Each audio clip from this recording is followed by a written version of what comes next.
Found footage is arguably horror's most maligned subgenre, and it's understandable why, as it is oversaturated with more movies than you could probably ever watch. But when done well, found footage can be a thrill. Hell, it's honestly my comfort genre, and there are so many out there that you've probably never given a chance, but are pretty awesome. So with that in mind, I'm Josh from WhatCulture.com, and these are 10 great found footage horror movies you've probably never seen. Number 10.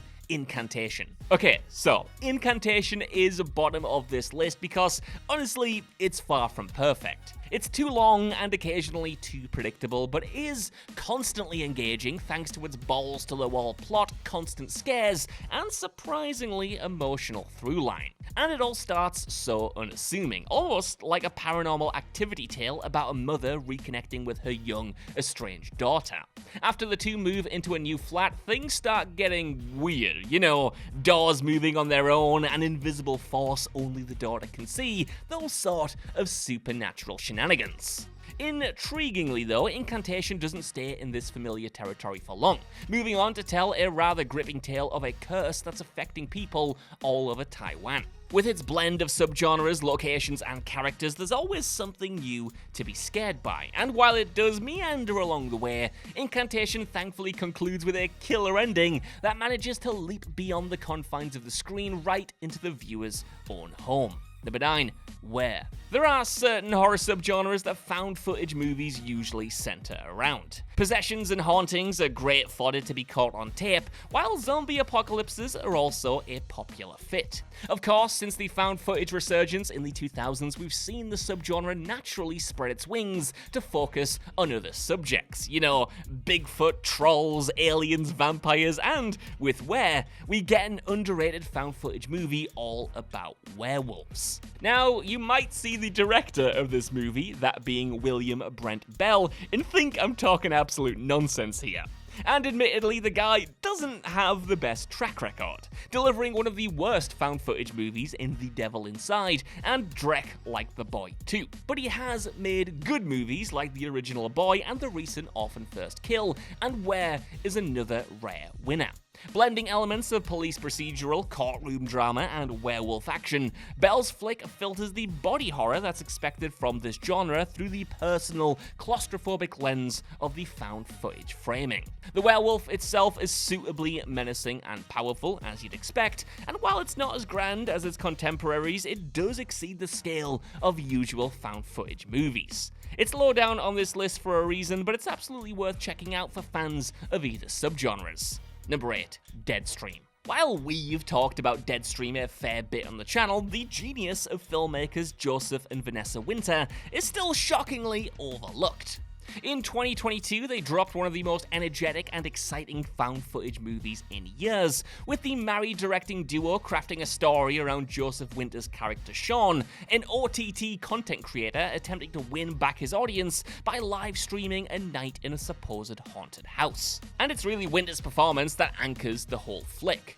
It is so easy to get the influencer shtick wrong, to the point where it's just cringe and obnoxious, but here the actor threads the needle well. Sean has plenty of flaws, of course, but he is undeniably endearing, funny, and his attempts to combat the supernatural villains by getting advice from his audience make him feel surprisingly human. After all, it's probably what we would do as well, right? Deadstream overall is like a found footage Evil Dead movie, and a promising start for what I hope turns out to be 2 horror rising stars. Number 7. Afflicted. I can't really talk about why Afflicted is so great without spoiling its central mystery, so if you want to go in completely fresh, all you need to know is that this is an effective, inventive found footage horror about 2 guys on a holiday, one of which becomes infected with a strange disease. It's part body horror, part creature feature, and one hell of a debut from the co-directors, who are also the 2 stars no less. Okay, that's the elevator pitch, and here's where we get into full spoilers. So, what makes Afflicted so special is that it turns out this isn't just a random supernatural virus that our hero has been afflicted with, but rather these strange ailments and bodily transformations are actually turning him into a vampire. But this isn't your classic regal vampire, it's a proper beastly condition, one which wreaks havoc on our characters and everyone around them. Finding that mystery out is part of the fun, but even knowing it going in, Afflicted is still a scary and confident found footage flick. It's a shame these directors haven't done anything since in the 10 years since this came out, because it's clear they had a real grasp on this subgenre. Number 6, Paranormal Activity Next of Kin. Now, I know what you're thinking, it might be weird to have a Paranormal Activity movie on a list like this. After all, it's probably the most famous found footage franchise, maybe tied with Blair Witch, but this has admittedly had way more movies. So you might be asking yourself right now how one installment could end up in amongst the other entries here.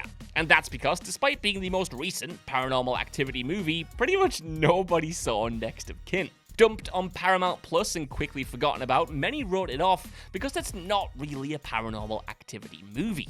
It's a standalone found footage horror with a brand new setting, villain, and characters. That, however, should make it a must-watch for found footage fans. I personally had no expectations for this movie at all, yet the snowy setting, tight direction from genre favourite William Eubank, and surprisingly effective monster won me over big time. If you like folk horror, this is definitely worth your time, even if you haven't been impressed with the franchise previously. Number 5, we're all going to the World's Fair. Okay, so a few caveats with this one. We're All Going to the World's Fair isn't entirely told through found footage in the conventional sense, though it is 99% told through internet videos uploaded by main character Casey, a young teenager who submits a video to take part in a sinister online game called the World's Fair Challenge. Likewise, this absolutely is not a crowd pleaser horror by any means. It's an ominous character study through and through, without any major scares, reveals, or monsters to speak of. Rather, the movie taps into the dark corners of the internet, reveling in the atmosphere of being young, scared, unsure of your identity, and losing hours in the middle of the night online. That's not to say there isn't anything freaky going on, of course, as Casey becomes more unhinged as the movie progresses and watches videos from other players who are supposedly going through transformations since signing up. But it's definitely more about her own isolation, her own sense of self, and being left alone during your most pivotal, formative years. It's a film that's tough to put into words as it's abstract by design, but with a killer soundtrack by Alex G and memorable performances and direction, it is the kind of horror that, if it clicks with you, it'll stick with you forever. Number 4, Butterfly Kisses. A found footage movie about people literally finding a found footage movie that also features the director of one of the most famous found footage movies ever made as himself. Yeah, talk about meh. The narrative of Butterfly Kisses is essentially divided into two connective halves. One follows the past where two film students record themselves investigating the urban legend of cryptid Peeping Tom, while the other follows the present where a struggling filmmaker is attempting to put the pieces of the past together and pass this story off as his own. As you can probably tell, it's one of the most ambitious movies on this list, one that not only rewards viewers with a genuinely scary story within a story, but also asks us to interrogate our own fascination with found footage as a whole, and the blurred line between fiction and reality. It doesn't always come together, but it swings for the fences, and if you're a fan of this subgenre, then you'll at the very least be intrigued by its send-up and deconstruction of the genre as a whole. Number 3, Willow Creek. Few filmmakers have a career quite as varied as Bobcat Goldthwait. Hell, few filmmakers have a name quite as varied as Bobcat Goldthwait, to the point where I forgot he even directed the tight, traumatizing found footage horror Willow Creek. Now, there have been so many Bigfoot and Bigfoot-adjacent horror movies made over the years that it's practically its own subgenre at this point. Willow Creek, though, adapts the mythology into a found footage movie with a premise so straightforward, it's surprising there hadn't already been a million like it. That's because the film follows a couple of Bigfoot enthusiasts who set off into the woods to finally document proof the creature exists, only to, well, maybe live to regret their hobby. The film thankfully leaves a lot to suggestion, by far making it the closest movie to the Blair Witch Project on this list, which is kind of funny actually, because one of the directors of the Blair Witch Project also made their own Bigfoot found footage movie a year after this one came out, but I digress. And it works because Willow Creek still kills it with effective tension and a memorable payoff. In fact, without hyperbole, the last 25 minutes or so of Willow Creek are so hair-raising that it's as if the movie actively wants to set off your flight or fight response. Trust me, the implications are not good. Number 2, The Sacrament. Look, Ty West absolutely rules, and while the director has thankfully returned to horror and received the plaudits he deserves with the excellent double bill of X and Pearl, his entire back catalogue is full of gems, including my personal favourite, The House of the Devil. But in there exists an excellent found footage movie by the name of The Sacrament, which follows a documentary crew invited to record the inner workings of a cult. There's a more personal motive here though, as one of the crew members is also there to make contact with his sister, who has become a true believer after joining. Like all Ty West movies, The Sacrament is a slow build, as the characters take the time to interview the cult members and dive into their beliefs and their community. And this is all anchored by actor Gene Jones, who plays the cult leader known only as Father.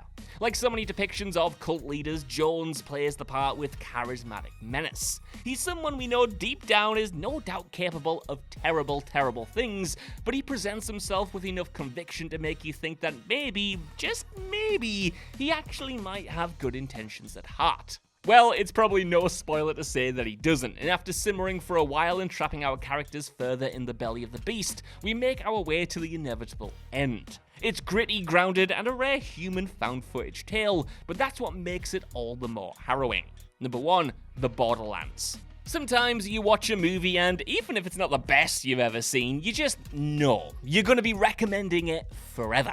And The Borderlands is one of those, a seemingly unassuming found footage horror movie with a forgettable name, a bland poster, and uninspired premise about a couple of priests called in to investigate supernatural phenomenon, potentially God-given phenomenon, at a run-down church. And it's that ability to overlook the Borderlands that makes it so effective for all those who watch it, as this is a much weirder, more memorable flick than all of its parts suggest. The pair of priests at the heart of the film, accompanied by the guy in charge of the recordings, offer a compelling dynamic to support the set pieces. How can they trust their eyes? What intentions do the thing behind these strange happenings have?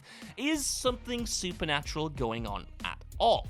All of these questions build towards one hell of an ending that pays them off in spades, and one that will leave your jaw on the floor and have you asking to yourself, wait, does that mean what I think it means? So, that's my list. I want to know what you guys think down in the comments below. Are there any overlooked found footage movies out there that you would recommend, and what do you think of this lot? Let me know, and while you're down there, if you could, please give us a like, share, subscribe, and head over to What Culture Horror for more lists like this on the regular. Even if you don't though, I've been Josh. Thank you so much for watching, and I'll see you soon.